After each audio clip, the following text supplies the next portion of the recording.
Ito mga kapogi, isang tumatawid na hayop. Hindi ko alam kung anong pangalan nito, pero sa ibang bansa ang pangalan nito Jero.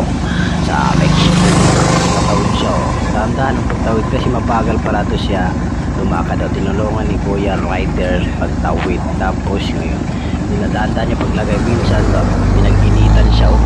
Bilis pala ito gumalaw pag uminit ang ulo ng hayop na ito, diba?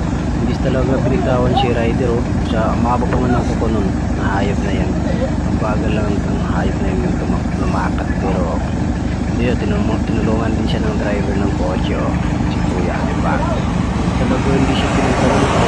Talaga sa grasya kasi mahabang kuko yung sobra. Pero doon talaga, oh, kaya yung ganda nun.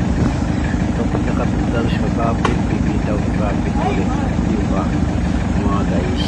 Grabe, talaga nagubad na si Kuya sa kay helmet, oh, diba? Hindi talaga siya tinantanan.